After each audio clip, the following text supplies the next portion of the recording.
मित्रों, भैया इसका वॉल्यूम थोड़ा सा बढ़ा देना, मेरा वॉल्यूम कम है। यदि आप लोग सुनना चाहते हैं, क्योंकि आप बहुत थक गए होंगे, कम से कम इतनी ज़ोर ज़ोर से चिल्ला चिल्ला के आप सुन रहे हो, किसी तरह से आप जीवित हो, यही बहुत बड़ी बात है। तालियां बजा दो, सच बता रहे हैं आपने करीब 10 कवियों को बर्दाश्त किया है और उसके बाद भी आप जीवित हैं, इसके लिए तालियां बजा दो। और कुछ नहीं बता, और बैठो। दोस्तों, हमें इस तरह से श्रोता चाहिए कि हम अपनी बात रख सकें। भैया रामकिशोर तिवारी जी जिस समय कविता भूल रहे थे, तो एक बार ऐसा ही हुआ, कवि सम्मेलन में एक कवि जो था वो कविता भूल गया, वो भी वीर रस का कवि था। वो कविता पढ़ रहा था, नजर भाई सुनना, वो कविता पढ़ रहा था कि खोलो सजनी खोलो द्वार, भूल गया। फिर अगली पंक्ति, खोलो सजनी खोलो द्वार, खोलो सजनी खोलो द्वार, कम से कम 15 बार पढ़ा। अब भाई पब्लिक तो पब्लिक है, ऊब गई। जब 16वीं बार उसने कहा खोलो सजनी खोलो द्वार, तो एक श्रोता खड़ा हुआ, बोला मार दे धक्का खुल जाए द्वार। मतलब कहने का हम चाहते ये हैं कि आप इसी तरह से जागरूक हो जाएं, तो हम कविता सुनाएं। तालियां बजा के बता दो कि हम लोग जागरूक हैं, हमारी बात आप सुन लोगे, बस और कुछ नहीं। मैं छोटा सा कवि हूँ, बहुत बढ़िया तो नहीं हूँ, परंतु सुनता बहुत अच्छा हूँ, सबको मैंने सुना। यदि आप लोग कहते हैं तो सबसे पहले हम अपनी बात करते हैं। आज इस मंच से सब लोगों ने, जितने कवि थे, व्यंग सुनना, आज जितने यहाँ पे कवि आए, आप नजर भाई आपने जितने बुलाए, उन्होंने सबने अपनी अपनी कविता पढ़ी। इसके लिए तालियां बजा दो भैया, बहुत बड़ी बात है बाबू। ऐसे मंच बहुत कम मिलते हैं जहाँ लोग अपनी अपनी कविता पढ़ते हैं। तालियां बजा दो भाई साहब। व्यंग को आप समझते हैं, बहुत अच्छे ढंग से समझते हैं, बहुत अच्छे ढंग से सब। अब आप केवल थोड़ी सी बात कि मैं अपनी बात करूँगा, मैं सच बोलता हूँ, सच के अलावा कुछ नहीं बोलता हूँ। मैं वकील भी हूँ, वकालत भी करता हूँ कानपुर में, अदालत के अलावा मैं कहीं भी झूठ नहीं बोलता। मैं आपको सुनाऊंगा, मैं बिल्कुल सही बोलूँगा। आज जितना कहूँगा सब सच सच बोलूँगा। सिर्फ मैं आपको बता देता हूँ कि मेरी एक पत्नी है। भैया तो ऐसे हंस रहे जैसे 10-15 रखते हों। यार हद हो गई यार। मेरी एक पत्नी है, उसकी एक बहन जी हैं, वो होली दिवाली आती हैं, और ख़ासकर जब हम घर में हमारी पत्नी रहती तब जरूर आती हैं। समझ में आया हो तो ताली बजाते रहो। आई बोली, कह ले जीजू, दादा पहले हम लोग जीजा होते थे ना, अब हम लोग जीजू हो गए हैं। हमारी अम्मा जो हैं एक खनखजूरा टाइप का कीड़ा लेके आई थी, बोली बेटा ये जीजू है, डरो डरो। तो जब हमारी पत्नी की बहन जी बोली जीजू, तो हम में उस कीड़े में कोई अंतर नहीं रहा। अपना दुख दर्द, अपनी कविता, अपनी बात। बोली जीजू, कवि और पागल में कोई अंतर नहीं होता। खराब लगता है तहसीलदार साहब, खराब लगता है। हम लोग कितना बर्दाश्त करते हैं, हम ही लोग जानते हैं, हमारा कलेजा है जो हम लोग इस तरह की बर्दाश्त करते हैं। बोले जीजू, कवि और पागल में कोई अंतर नहीं होता। पत्नी बोली अंतर होता है। भैया सुन लेना, तुम्हारा भविष्य अच्छा हो जाएगा। भैया भाई साहब सुन लो, थोड़ा सा बस सुन लो। ये सही बता रहे हैं आपने, वहाँ पर संगम में केवल गंगा जमुना का में स्नान किया है। ये सरस्वती जी का ये नदी है जो आज बह रही है। समझे? ये यहाँ पर आप सरस्वती का भी अवगाहन करके आप स्नान कर रहे हैं। आप सुन लो भाई साहब, मेरे आपके बाल बच्चे सुखी रहेंगे। सुन लो, तालियां बजा दो भैया अगले जा। कोई भी आदमी यहाँ से अब उठेगा नहीं, सही बता रहे हैं, जब तक उसे भगवान न उठाएं। अब बैठ के सुनो, आनंद से सुनो। बोले जीजू, कवि और पागल में कोई अंतर नहीं होता। पत्नी बोली अंतर होता है। एक पत्नी होती है जो आपको सहयोग करती है, प्रेमिका कभी सहयोग नहीं करती। जाने कितनी बातें प्रेमिका की हुई। प्रेमिका यही कहती कि 500 रुपये का बैलेंस डलवा दो। पत्नी ज़्यादा से ज़्यादा कहे कि 2 किलो आलू लेते आना। बहुत पत्नी सहयोग करती है। मैं आपको सही बता रहा हूँ, पत्नी आपको सहयोग करेगी, प्रेमिका कभी सहयोग नहीं करेगी। मैं आपको बता दूँ, दक्षिण भारत में एक मंत्री हुए हैं, सही बता रहा हूँ आप, जो जिनका एक तरफ का CFL गायब है। मालूम था, अब तो नहीं रहे वो। उनका एक तरफ का CFL गायब था, एक ही आँख से देखते थे। अपनी पत्नी के साथ चले जा रहे थे तो जिधर का CFL गायब था उधर की तरफ इशारा करके पूछा अपनी पत्नी से, इधर की दुकानें क्यों बंद हैं? अब पत्नी है वो तो ये कह नहीं सकती कि तुम ऐसे हो तो ऐसा है। उसने जो जवाब दिया, पूरे सदन की तालियां उस पत्नी के सम्मान में बजनी चाहिए, मेरे लिए नहीं। उसने जो जवाब दिया उसको सुन लेना भाई साहब, और उसके सम्मान में ताली बजा देना। जिधर का CFL गायब था उधर की तरफ इशारा करते हुए अपनी पत्नी से पूछा, इधर की दुकानें क्यों बंद हैं? पत्नी बोली, प्राणनाथ, जब हम लोग इसी रास्ते से लौटेंगे तो ये भी दुकानें खुल जाएंगी। तालियां कमज़ोर हो गई भाई साहब, हो गई नहीं हो गई, पीछे और हो गई हैं। तो पत्नी के बहन जी बोली, जीजू, कवि और पागल में कोई अंतर नहीं होता। मेरी पत्नी ने जो जवाब दिया, थोड़ी सी तालियां उसके लिए भी।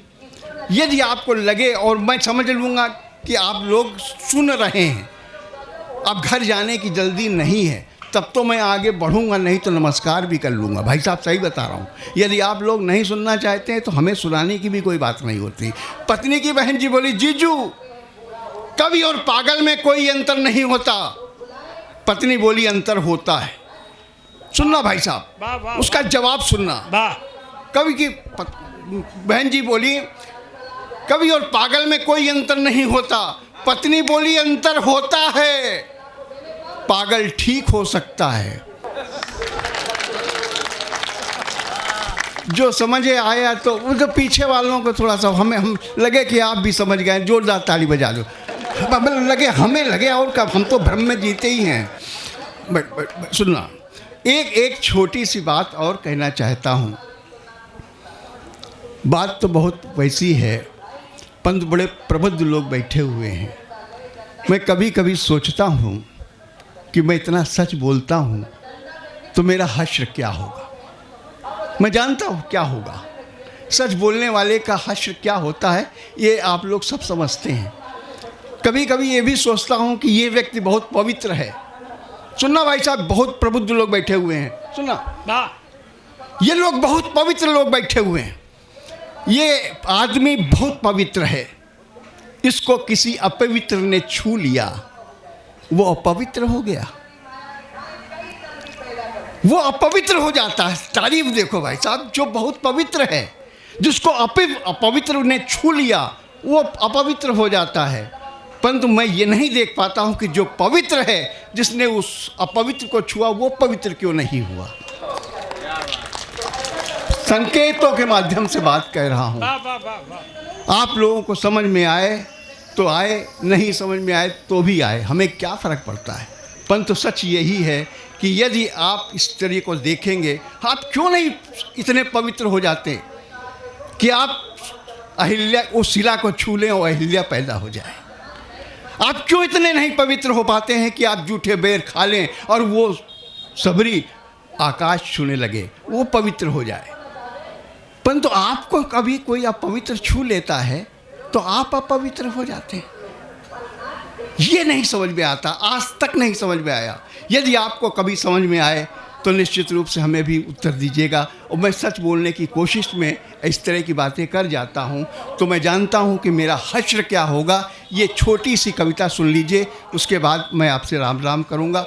सुनाने के लिए बहुत आया था, परंतु मैं जानता हूँ कि आप लोग बहुत मतलब कहने का कि थके हुए, इतना सुनने के, अरे आज सुन रहे हैं, गजब है। तहसीलदार साहब आप तो अभी आए हैं। हाँ, इन लोगों ने प्राण दिए हैं 7 घंटे भाई साहब, मामूली बात नहीं है। एक छोटी सी कविता, सच बोलने वाले का क्या हश्र होगा वो सुन लीजिएगा। उसे मारा गया, सुनना, उसे मारा गया, पीटा गया, नंगे बदन सड़कों पर घसीटा गया, पर उसने अंधकार को अंधकार ही कहा। उसे मारा गया, पीटा गया, नंगे बदन सड़कों पर घसीटा गया, पर उसने अंधकार को अंधकार ही कहा। तभी किसी ने कहा इस पर मिट्टी का इसे सूली पर चढ़ा दो। दूसरे ने कहा इसे जहर पिला दो। तीसरे ने कहा इसके गुर्दे खराब करो। चौथे ने कहा इसे गोली मार दो। तभी जोरदार आवाज आई, सूली पे चढ़ाओगे, ईसा मसीह बनाओगे?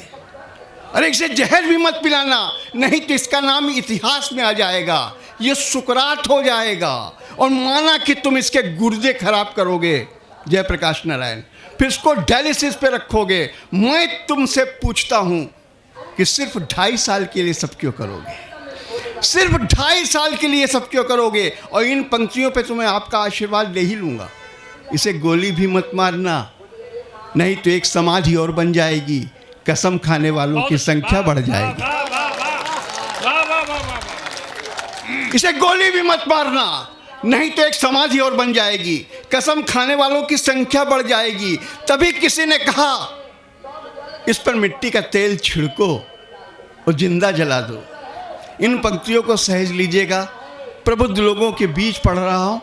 व्यंग कहने की कला मैं नहीं जानता हूँ, पर जो कुछ भी बनता सुनता है, जो भी होता है, मैं आपके सामने प्रस्तुत कर देता हूँ। व्यंग जो है व्यंजना है। आप लोग बड़े प्रबुद्ध लोग हैं, ये 2 पंक्तियों को सहेज लीजिएगा, निश्चित रूप से मैं आना सार्थक होगा।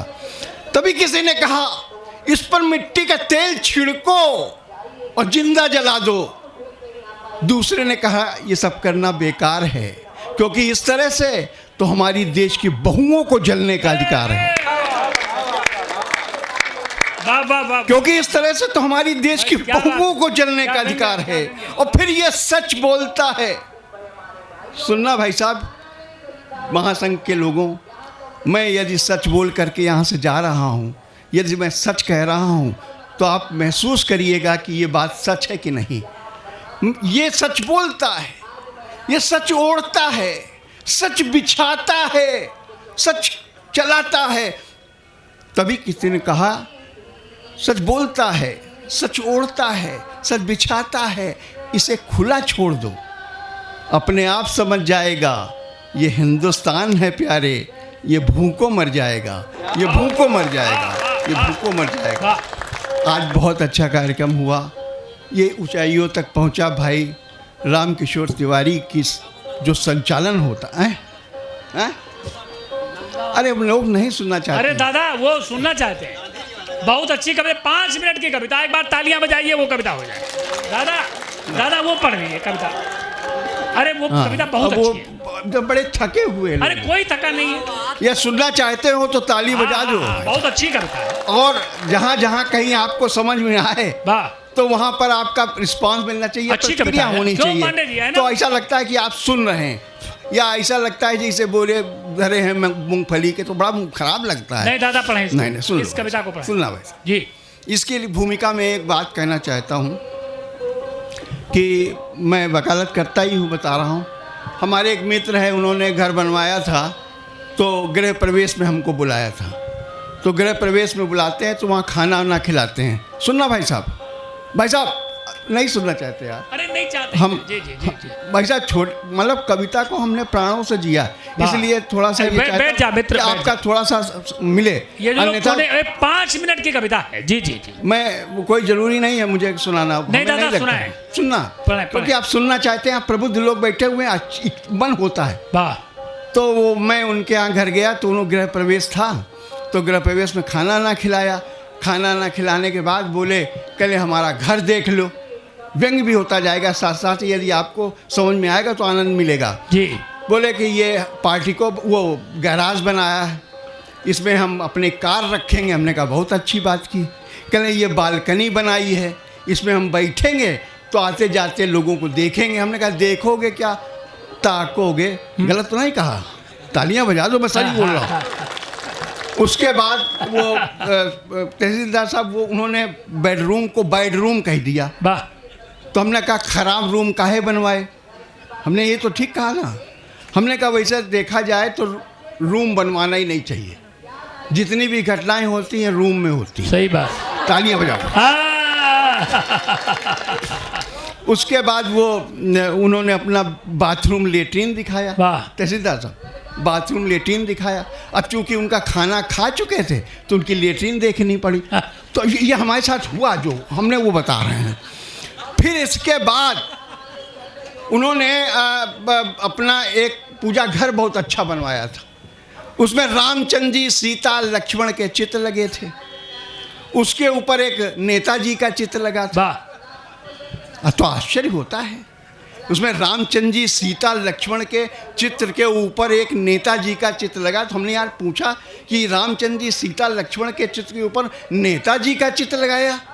कहले आप जानते नहीं अग्निहोत्री जी, नंगा भगवान से बड़ा होता है। अच्छा है भाई। अभी सभी किसी से पूछे, बड़े बड़े प्रबुद्ध लोग बैठे हैं कि नंगा भगवान से कैसे बड़ा होता है, तो शायद बता पावे लोग। तो हमने शोध किया कि ये नंगा भगवान से बड़ा होता कैसे। तो यदि आप लोग आदेश करो तालियों से तो हम सुना दे आज। आप अपने अगल बगल इलाहाबाद में रहते हैं तो अगल बगल, चाहे वो आप डाट के पुल के नीचे रहते हो, चाहे आप उसमें कहीं कहूँ जगह जैसे भी है मतलब रहते हो, तो वहाँ अपने गलियों में देखिएगा, आसपास नज़र डालिएगा कि मैं दो पंक्तियाँ कह रहा हूँ, ये सच कह रहा हूँ कि गलत कह रहा हूँ। सुनिएगा, आजकल जो नंगा है, अगल बगल देखो अपने मोहल्ले में, आजकल जो नंगा है भला है चंगा है, गलत कह रहे हो बताओ, नहीं जोरदार ताली बजाओ। गलत कह रहा हूँ आप अपने अगल बगल देखिए। आजकल जो नंगा है भला है चंगा है, नंगों की अपनी आन है, बान है, शान है, नंगे महान। कहीं गलत कह रहा हूँ बताइएगा। आजकल जो नंगा है भला है चंगा है, नंगों की अपनी आन है, बान है, शान है, नंगे महान हैं। आप अच्छे से अच्छा कपड़ा पहनिए, मेकअप कीजिए, टाई लगाइए, पर आपको कोई फूटी आंखों नहीं देखेगा। पर जा सड़क पे नंगे होकर निकलिए, आपको कोई फूटी आंखों नहीं देखेगा। पर जरा नंगे होकर सड़क पे निकलिए, आपके पीछे पूरा शहर बोलेगा सागर भैया जा रहे हैं, सागर भैया जा रहे हैं। आजकल जो नंगा है भला है चंगा है, नंगों के अपनी आन है, बान है, शान है, नंगे महान हैं। आप अच्छे से अच्छा कपड़ा पहनिए, मेकअप कीजिए, टाई लगाइए, पर आपके पीछे कोई आजकल जो नंगा है भला है चंगा है, नंगों की अपनी आन है, बान है, शान है, नंगे महान हैं। आप अच्छे से अच्छा कपड़ा पहनिए, मेकअप कीजिए, टाई लगाइए, कोई आपको फूटी आंखों नहीं देखेगा। पर जब सड़क पर नंगे होके निकलिए, आपके पीछे पूरा शहर होलेगा। गांधी जी अर्धनंग रहते थे, उनसे अंग्रेज डरते थे, आधे रहने पे डरते थे। पूरे रहे होते तो 47 बजाय 36 देश आजाद। क्या कहने गांधी जी अर्धनंग रहते थे, उनसे अंग्रेज डरते थे, उनमें शौर्य था, तेज था, उनके साथ पूरा देश था। इससे ये सिद्ध होता है कि नंगों के साथ जनमत होता है। बहुत अच्छा। इससे ये सिद्ध होता है कि नंगों के साथ जनमत होता है। जिस तरह से नेता के लिए जूता लात करना मजबूरी है, उसी तरह से नंगे का ईमानदार होना बहुत जरूरी है। बहुत अच्छा। ये दो पंक्तियां प्रबुद्ध लोगों के बीच समर्पित, इन दो पंक्तियों को सहेज लीजिएगा कि जिस तरह से नेता के लिए जूता लात करना मजबूरी है, उसी तरह से नंगे का ईमानदार होना बहुत जरूरी है। यदि दुर्योधन माँ गांधारी के सामने ईमानदारी के साथ नंगा हो गया होता तो भीम के हाथ तो नहीं मरा होता। यदि दुर्योधन माँ गांधारी के सामने ईमानदारी के साथ नंगा हो गया होता तो भीम के हाथ तो नहीं मरा होता। सच है मेरे दोस्तों, हमने ईर्ष्या द्वेष घृणा के न जाने कितने कपड़े ओढ़ रखे हैं, हम अपने भगवान के सामने भी नंगे नहीं हो पाते। वाह। जैनियों के मंदिरों की तरफ इशारा करता हूँ जहाँ भगवान की नग्न मूर्ति खड़ी हुई है। जब कभी कोई ईमानदारी के साथ नग्न हो जाता है, अच्छा। दया क्षमा करुणा श्रद्धा और विश्वास से भर जाता है, अच्छी कविता है। वो इंसान नहीं देवता हो जाता है, देवता हो जाता है, देवता हो। बहुत अच्छा। बहुत बहुत धन्यवाद।